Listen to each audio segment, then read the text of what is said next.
Welcome to Higher Praise. Good evening. If you would please, glad to see everybody here tonight. We'll start out with prayer. Heavenly Father, we thank you so much for the beautiful weather that we have and the good crops that's come in this fall. And the fact that harvest is just about done on the crops.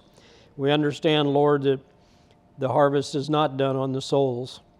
And we ask, Lord, that you will keep at forefront in our minds, that you will keep us focused on Jesus, focused on Jesus' commandments that he gave us, and that, Lord, we will be able to bring more and more to your doorstep.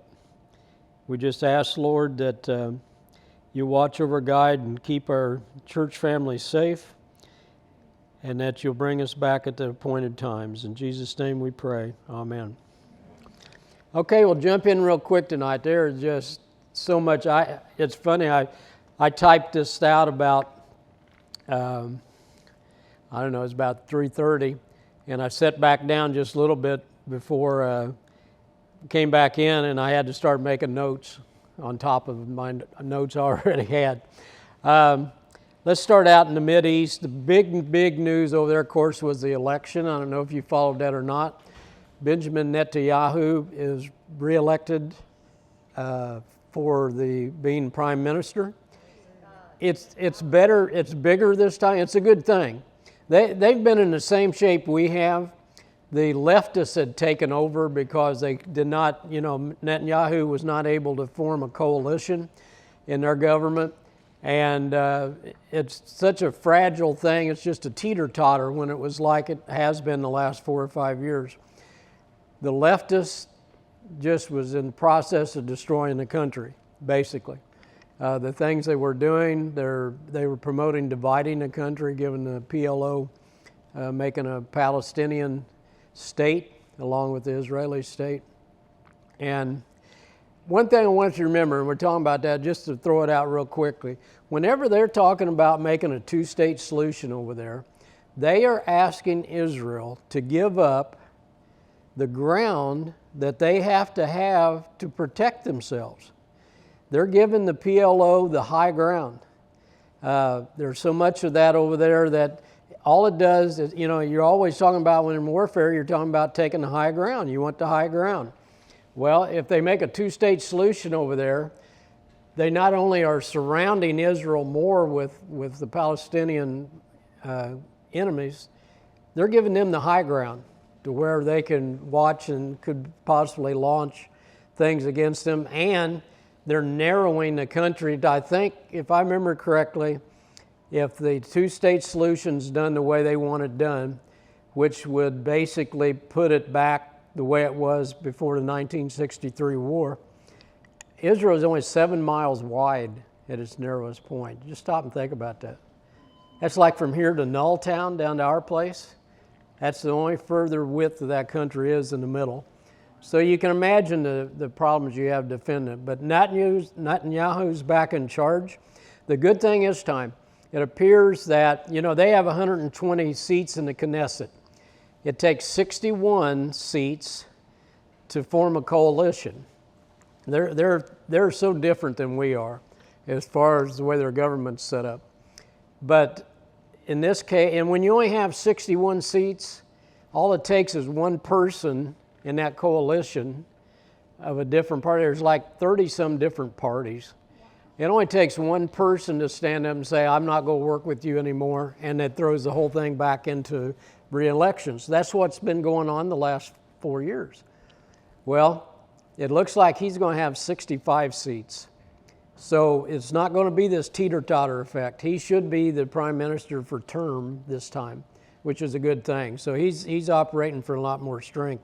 The big thing is they had, obviously the people there got fed up with the leftists. We're hoping that's what's going to happen here next week because they had a 71% turnout on the vote. About 71.3% of the people that's eligible to vote voted. And they voted predominant, putting the conservatives back in charge. And that's exactly what we need next week. But that's the big news there. we'll jump over to Lebanon. The Prime Minister of Lebanon resigned. They do not have a functioning government at this time. Stop and think about that. That's, of course, their next door neighbor to Israel. And at this point in time, they have no government. They can't find anybody that wants to take it on. And the reason being that the terrorists have been in charge for so long there now that anybody that steps up is afraid to take the challenge on. And of course, Iran's, using that to their advantage. Talking about Iran, Iran put the word out, I think this was last Thursday or Friday, that the protests are over. This is the government talking. They have 1,000, they have more than that, but they have 1,000 people that they arrested over the last few weeks. They're going to do a mass trial at one time. And I would imagine a good many of those are going to be put to death. And what it is a show of force. But they put that edict out, and today I saw a picture of little 5- and 6-year-old girls going to school. They took their coverings off on the way to school. So it's a long, long ways from being over. Like Bishop said, if this protest turns into being a revolution, which it appears it is, it'd be a tremendous bloodbath for a while. Be a lot of blood in the streets. And so that's a bad deal. It's a bad deal and it's a good deal. Obviously, the only way you go get rid of them is to have a revolution. Hopefully, we would support that. But with who we have in the administration now, it's hard to say. Let's jump over to China. Big things in China. I talked about last week China's failing economically and the danger that creates in that the government is open to doing things to take the blame off the leaders and put it on someone else. If you start looking at the speeches that Xi Jinping's given since he's been elected premier again, here's the things that he talked about. He said he's telling what he's doing. He's preparing for war. They've been doing this for a while. They've been preparing the people over there for war. Been telling them it's coming, and telling them to be ready to make sacrifices, et cetera, et cetera. That's been going on for over a year. Well, now after he got in charge, and as I mentioned before, all 7 of the other members, the ruling group, it's him and 7 others. All of them are yes men. Every one of them's handpicked by him and have had relationships with him before. And he has removed all the old guard out of running any of the country. He's telling the people, and he mentioned this numerous times in speeches last week, dangerous storms are ahead. And you've got to stop and think. When you read some of the stuff that comes out of China, you have to put on a China thinking cap a little bit, the way they talk about things. Dangerous storms, they know what he's talking about. That it's going to be a rough time. He said multiple times that the world view is grim. So you start putting this together. We got dangerous storms coming, folks. Everything right now in the entire world is grim. He talked about the wheels of history favor China. And what he's talking about is that China, and that's what they believe, and he definitely believes, China should be in the position of being the world leader because they have the oldest and one of the largest governments in the world and have had. They have such a long history. They fully believe that they are a dominant race. There's no ifs, ands, or buts about it. It's very, very similar to what you're all familiar with as far as if you know World War II history, what Hitler preached. Aryan race was the top race. They blonde-headed, blue-eyed, white. They were dominant. They were superior. Chinese believe the same thing. They're taught this in school. They've been taught this forever. And so that's why he's talking about that the wheels of history favor China at this time. He said multiple times that Taiwan problem will be resolved. You're not saying they're working on it or anything. He's just flat out saying it's going to be resolved.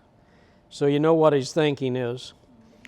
Basically what he's doing, he's recreating the Mao dynasty that he had. And Putin now, or not Putin, but Xi Jinping, like I said last week, is in total control. He can do exactly what he wants. He doesn't have to answer to anybody. So it's a bad situation for the Chinese people. Some of the news things that came out today, there's more, COVID's breaking out over there again, and they're doing more lockdowns. And one of them was really interesting. I saw some videotape. There's a company called Foxconn. I think it's in Shenzhou district. It's the largest Apple manufacturer in the world. That's where almost all the Apple phones are made. Those people that work there were out climbing over the fences to get out of the compound that the factory's located in because there was 200 and some cases of COVID determined there at that factory. And what they've been doing on some of these, they've been locking the factories down. Won't let the people go home. They have to stay there and work. They don't want COVID spread, so they lock the factory down and then they'll end up locking the city down. And these people were climbing the fences to get out of the factory compound, and there were a bunch of them trying to get out of town. And this has happened multiple other places around the country. Today, I don't know how many airports, city airports were shut down, but I know one airport had 800 and some flights canceled today, strictly because COVID was breaking out in that city. They shut the airport down.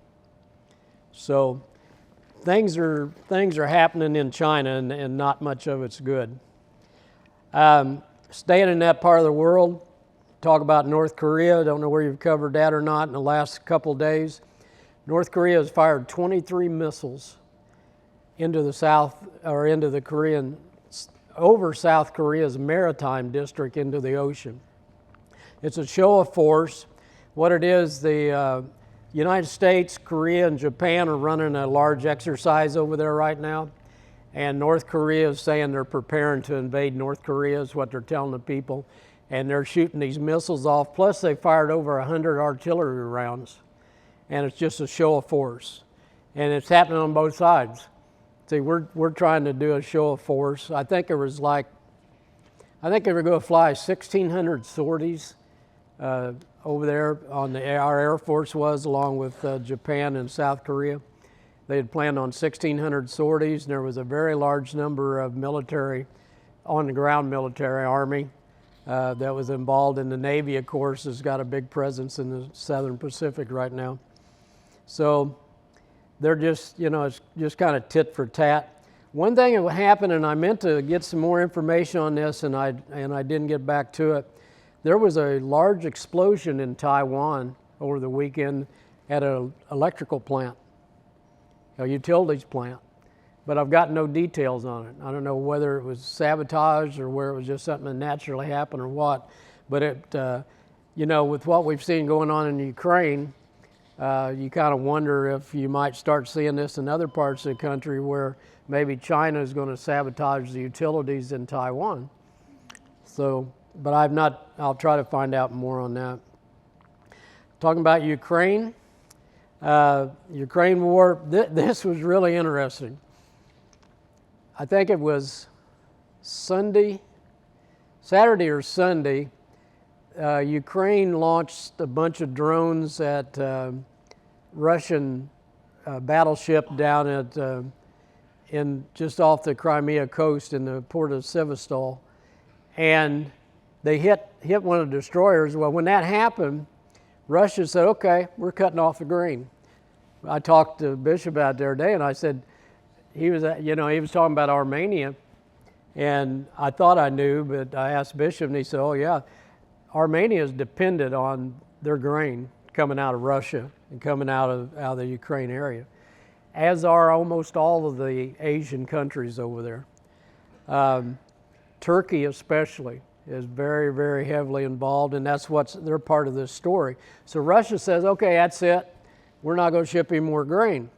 Well, then NATO gets involved, and there was 8 freighters sitting in the port getting ready to ship out. NATO's going to escort them. They're going to break the Russian blockade. And you're talking, it's similar to what went on with, was it 1963?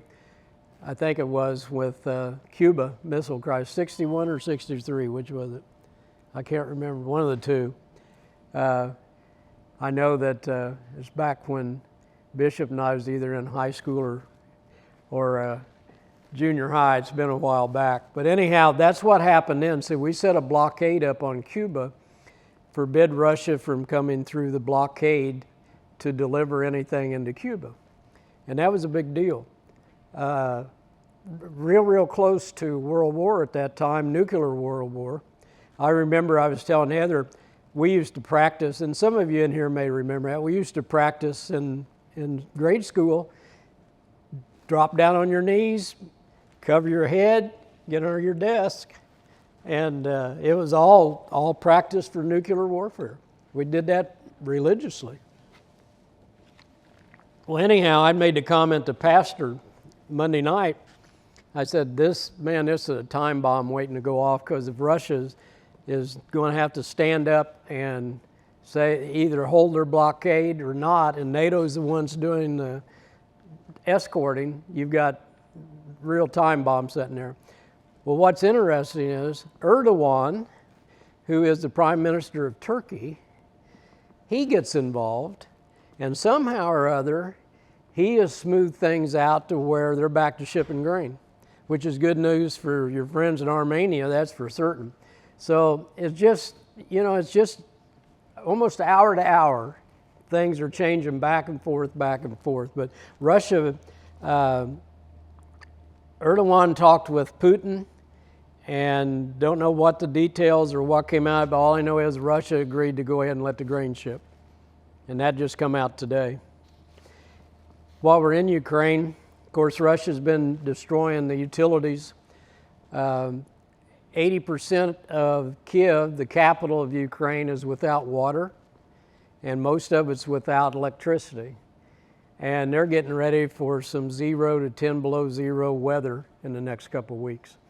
The mayor of Kiev is, he's not asking for weapons. He put out a call, I think it was Saturday or Sunday, said they need generators and blankets is what they need. So it shows you the problems that these people are going to face. It's going to be really ugly over there. While we're still in Europe, you might have noticed that the EU had a 10.7% increase or inflation rate last month. That's the 26 countries altogether.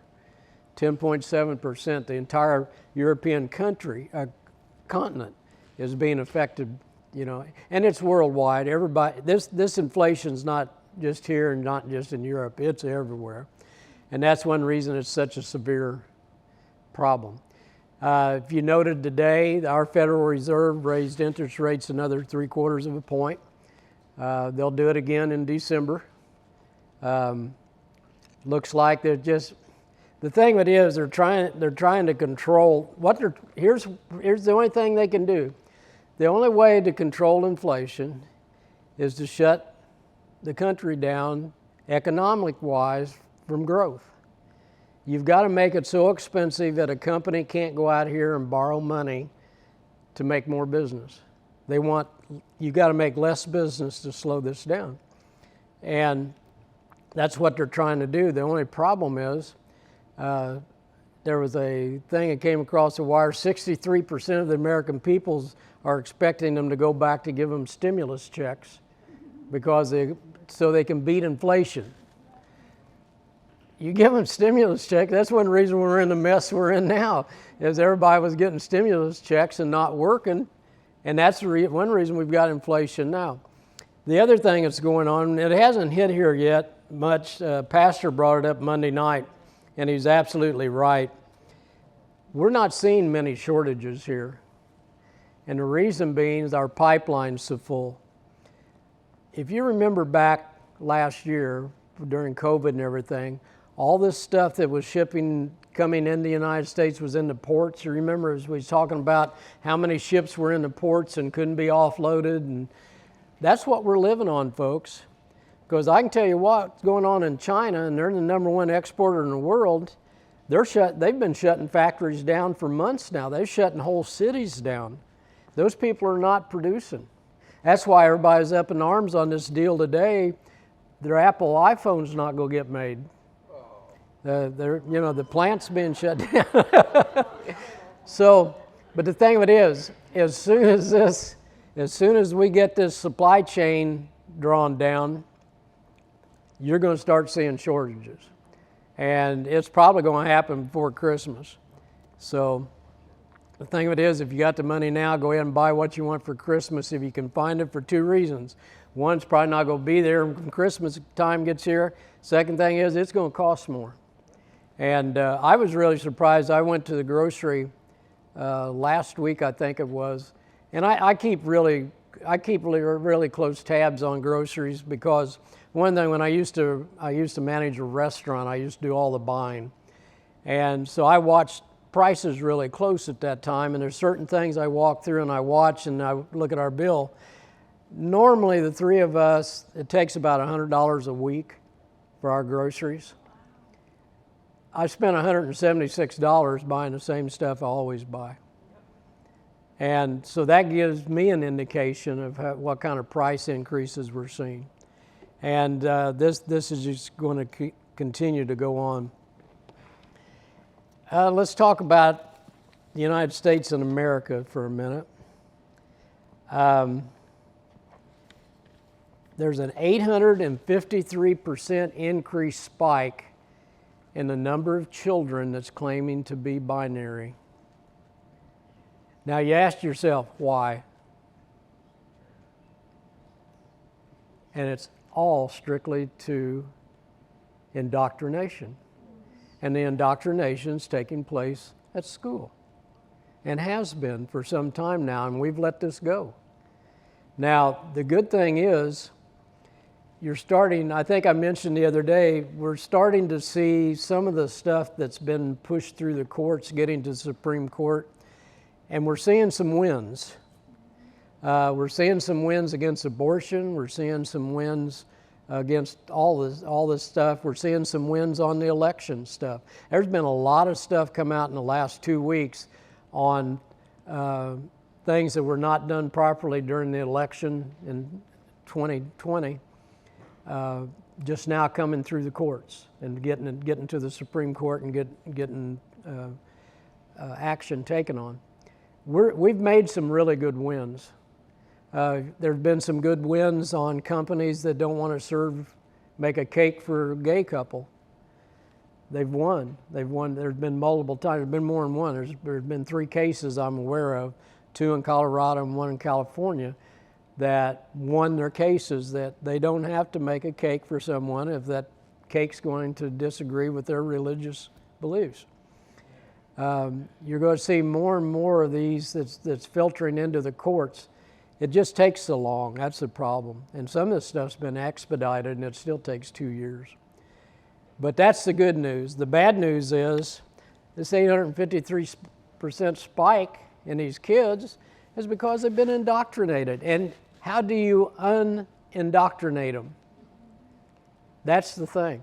We allowed this to happen when they took prayer out of school, took 10 Commandments out of school.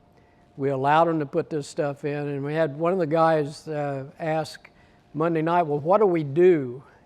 You know, what do we got to do? Well, you got to stand up, and we've got to, if anything like this, we've got to start taking a more hardline position. Hopefully, if the election goes towards a conservative base next week, that'll be a telling sign that there may be an upwelling to where you can actually take a stand and get something done about it. Up to this point in the last few years, you're battling a losing battle. Part of it's been, you see what's going on with Twitter, Facebook, and that stuff. It's obvious now with the stuff that's coming out, how they've been filtering the news and trying to guide people to believe certain things. That stuff's coming to bear, and there's some court action going to come out on that. If the conservatives get back in control next week, and if they do their job, which you heard me say this before, our only salvation is going to be if they'll live up to the rhetoric, if they'll do what they say they're going to do. If they do, we've got a chance to turn this around. Israel's got a chance to turn things around right now, especially with Netanyahu having a majority that he's not going to lose overnight. He'll be able to try to get some things going. Hopefully we'll be the same way. But I tell you, you've got to, Indiana will vote all Republican, we know that. The thing of it is, if you got to get, it's more than just voting Republican. We need a 70-some% turnout like they had in Israel is what we need. It's got to be more than just you're squeaking through with a few votes. There needs to be a mandate given this time, and especially if you've got family or friends in other parts of the country, they may be in areas that they maybe they're not that interested in voting, or kind of wishy-washy about it. You've got to get people to vote. Massive numbers need to vote this time, because there needs to be a mandate given, not just here in Indiana, but clear across the country. It's really, really important. The couple of other things, I told you the 63% of the Americans say they want stimulus dollars. We talked about their interest rates, and one thing on that, the Great Reset that you keep hearing talk about is coming. And you got to stop and think about it. How can there's only one way the Great Reset can happen. Countries all have to go broke for them to reset into the new paradigm that they want. So that's what you're seeing if this inflation's out of control, not just here, but all around the world.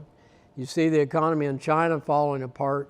The Great Reset can and will happen if they're able to break these economies. And that's exactly what we see unfolding in front of us. Here in the United States, they're pushing to nationalize the fuel companies.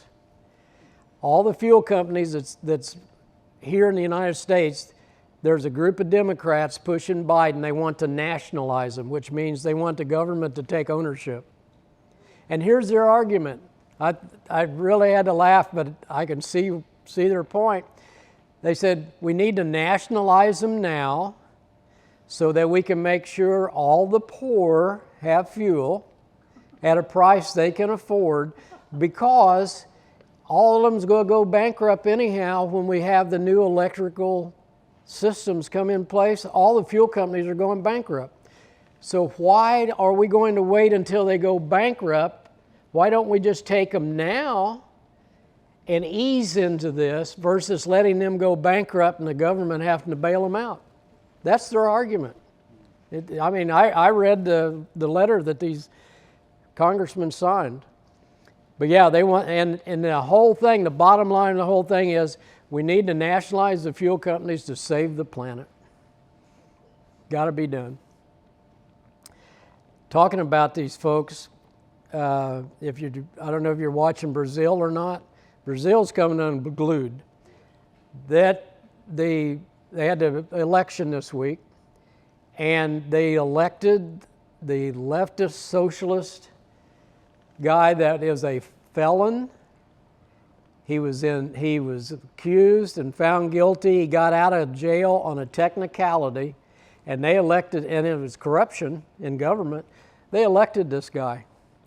Well, I think the common people in Brazil said, whoa, time out, we've had enough of this stuff. The truckers shut the country down yesterday. And today, there's hundreds of thousands of people rioting in the streets in South America as we're standing here right now, because they say this was an illegitimate election. They don't want a crook running the country. And so it's going to be interesting. You might pay attention to the news next couple of days on Brazil. The thing of it is, South America is going socialist. I think there are, I want to say 13 countries now that are run by socialists, counting the election in Brazil this week. Of course, you got some of the big ones. You got Venezuela, got Argentina, you got Chile, Guatemala, Cuba. All those countries are socialist now. And Mexico's tending that way. And that's what they want here. And we talked last week about they're wanting to make one great big European type government out of us.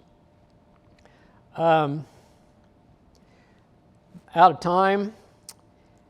Like I said, I urge everyone to not take this election for granted. The Democrats are totally freaking out because all the polls now are showing that the Republicans are really stand to take things back. You want to listen to something really good, you get home later tonight, listen to what your president's going to say here in the next little bit. You talk about demonizing people. He's going to be, that's what he's going to be doing tonight. All of you people that's in here, you guys are a threat to our democracy. I'll guarantee you, every one of you. You're a threat to the democracy, and our president's going to stand up and tell you that tonight. He's already done it a couple of times. He's going to do it again. The Democrats are really freaking out. You're going to see a lot of things pop up.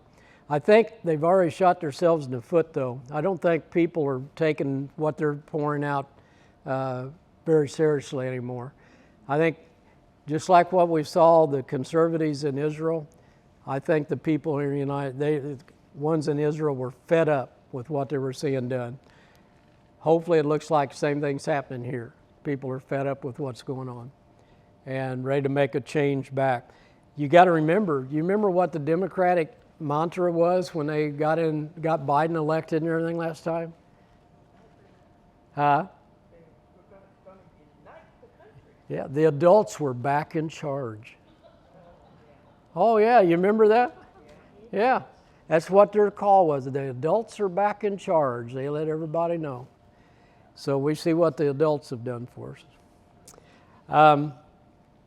One other thing, I'll just throw out one thing and I'll quit. They did a study or did a polling across the country asking people, is there or is there not an absolute truth to anything? Is there an absolute truth?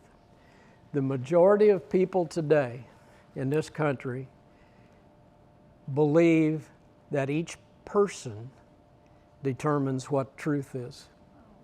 There is no absolute truth. That's the same truth for Bishop as it is for me, as it is for you, okay? The majority, now stop and think about that. The majority of people today believe each person determines what's true and what's not.